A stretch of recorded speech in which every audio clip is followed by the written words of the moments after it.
Gawa sa kinaiyahan o sasagi pasigar mo sa Cagayan de Oro ang musika. O gusto na ni ang reggae rock band gagitawag og MO3B. Kung kinsa sila sa iron top pinaginiini nga report. Inyo na siguro silang mahimamat sa pipila ka mga gigs sulod og gawas ting syudad. O para mas mapa-inspire pakita kung musika ang isgutan, dili magpaulahin ni Ana ang MO3B kon ang Mike Ogshana and Burning Bush Band. Kini human ang bokalistang si Mike nagikan sa bandang Calabits Band nga nagpasikat sa kantang Bangon Cagayan, natagbo niini ang Burning Bush Band. Nagsugod mi nga naguban mi isa ka concert dahil nag-ilhanay og maayo nag-collaborate mo ning naka-create mig kantang entitled Patawad.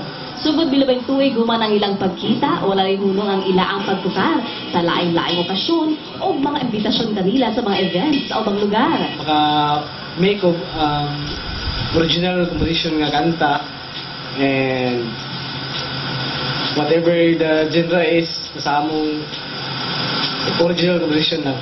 Duha ka magkalahi nga genre sa musika nga nagsanib puwersa, makapahatod lamang og kantang matawag nga tatak kagayanon. Pagpamatuod niini ang MO3B Band's first single nga gitituluhan o Patawad. Ang Patawad, a song it's all about temporary relationship. Kumbaga in a relationship bitaw na ang tao abinimog ang gugma dula-dula lang. By the time nga mawala ang isa't isa, malalaki o mababae, hanya rin yung ma-realize dahil na importante dahil katong nga tao. So, ang maayong pagkanay sa kanta, ginuna-hunaan og maayong nga mga lyrics nga gihaom pa sa pop rock beat ang kantang Patawad nga ilamatod pang gisubay sa tinuod nga kasinatian sa matag usa kanato.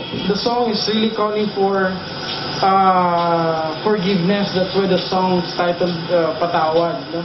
Minsahay nga matod pa ni ini nga kanta nga mapatao man kini ubutang dapat makabalo kitang maghatag importansya mintras anaapak kini kanato. Karon plano matod pa nila makakompose pa og dugang kanta pero syempre nagkinahanglan sila sa ato ang mga suporta mga kapuso.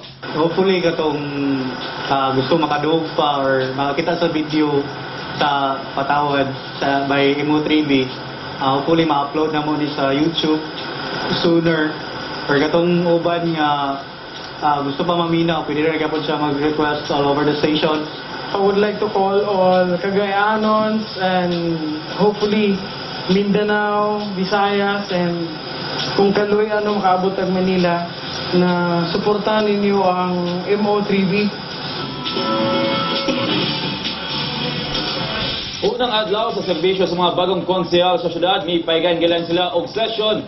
Din mga komitiba ilan ang giapod-apod sa matag usa. Testigo si Joan Tabique. Ang pinakaunang